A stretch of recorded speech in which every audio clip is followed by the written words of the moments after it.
The noon sun glared off the academy's steel-framed windows as hundreds of cadets crowded the mess hall, the air thick with chatter and clattering trays.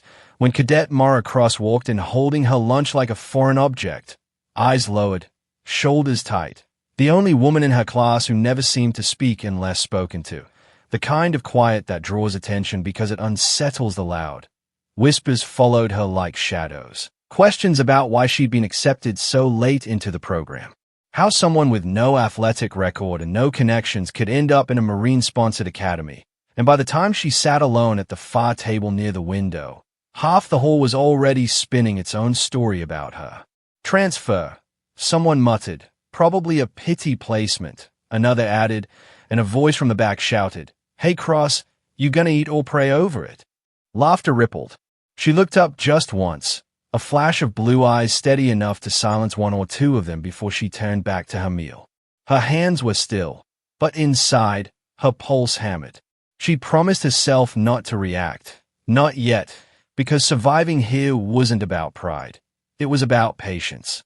She'd waited her whole life for this uniform, this chance, and she wasn't going to lose it because of boys who'd never heard her father's name. But that name, Cross, carried ghosts.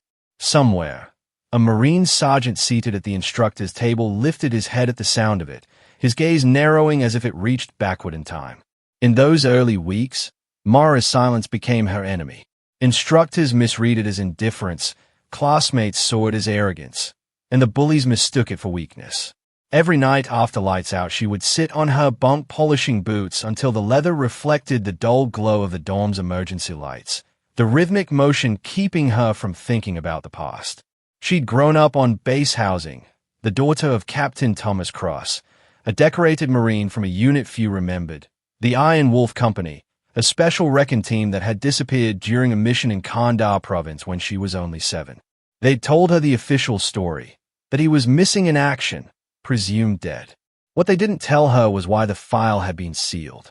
Her mother never spoke of it again, but Mara had found the small insignia years later in a keepsake box, a wolf's head engraved into a fragment of steel, worn smooth from years of use. She'd strung it on a thin chain and worn it under her clothes ever since, the only proof she carried that the man in her childhood memories, the one who taught her to tie knots and say thank you before pulling a trigger, had ever lived. At the academy, the taunts became routine. They called her recruit mute, joked that she was there to fill a diversity quota, asked if she'd gotten lost on the way to the nursing program. During physical drills, one cadet named Carson, broad-shouldered and loud, made a game of bumping her shoulder at every turn. She never retaliated. The day she beat his obstacle course time by 3 seconds, he accused her of cheating. The instructor barked for silence, but the smirk on Carson's face said he'd already won the social battle. The next morning, she found her gear locker overturned, her notebook pages shredded, and on her bunk, a single word scrawled in marker, pretender. She sat down, breathing slow, steady.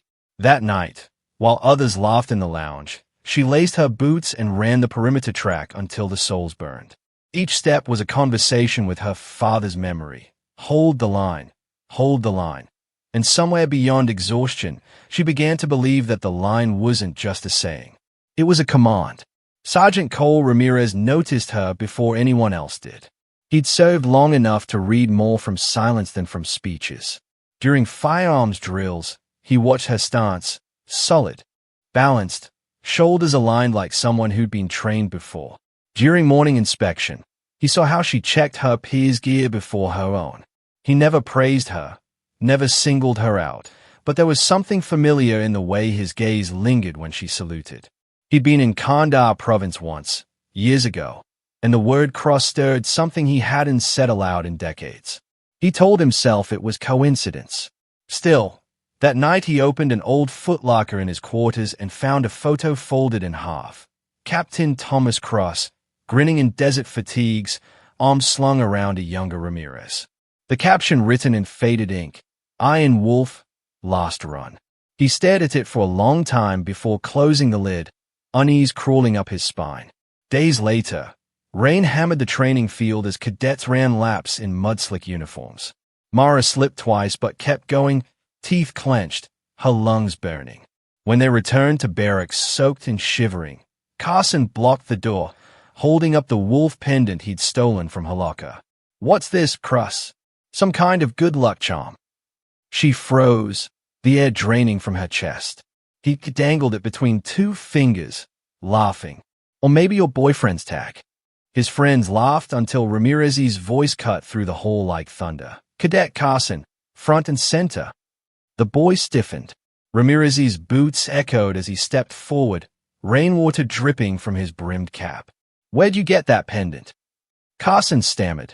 "Just found it, sir." The sergeant held out his hand, the laughter dying as Carson dropped the pendant into his palm. Ramirez turned it over once, twice, and his expression changed, recognition flashing like lightning. He looked up at Mara, voice lower now. "Where did you get this?" She hesitated, then whispered, "It was my father's, sir." Silence thickened. Ramirez closed his fist around the pendant, eyes distant. "What was his name?" "Captain Thomas Cross." The sergeant exhaled sharply, the memory of sand and gunfire flooding back. He said nothing more, only handed it back to her, the gesture small but weighted. "Keep it close," he said quietly, then turned away before anyone could see the emotion in his eyes. Word spread fast that night. Cadets whispered about the exchange, trying to piece together what had happened. Some mocked her even harder, claiming she manipulated Ramirez's sympathy. Others fell silent, sensing something they didn't understand. Mara ignored them, focusing on training. But something had shifted in Ramirez. He began observing her more closely, not as an instructor policing a recruit, but as a soldier recognizing another's burden. During tactical drills, he noticed she always volunteered for point position, covering flanks instinctively. During simulation firefights, her reaction times were uncanny. When she thought no one was watching, she mouthed fragments of old field codes, Iron Wolf lingo, known only to a few surviving Marines. One evening, Ramirez requested access to the sealed Iron Wolf file through a retired contact. The report came back heavily redacted, but one page remained clear. Captain Thomas Cross, deceased, saved 5 members of Unit Bravo during the Condor ambush. Recommended for Silver Star, classified casualty. And among the survivor names, Corporal Cole Ramirez. His throat tightened. He realized the girl he'd been watching all these weeks was the daughter of the man who'd given his life for him. That night he couldn't sleep. He kept hearing the captain's last words from the radio, "Get them home." A week later came inspection day. The hall buzzed with tension as cadets lined up, uniforms crisp. Carson, still bitter, decided to provoke her one last time. As the inspecting officer approached, he nudged Mara's bag with his boot, spilling its contents. The wolf pendant slid across the floor and stopped near Ramirez's feet. The instructor froze, staring down. The officer barked, "Whose is that?" Before Mara could answer, Carson smirked. "It's Hayes, sir. She wears it like she's special." The officer frowned, about to reprimand her, but Ramirez's voice broke through the room like a rifle crack. "Stand down."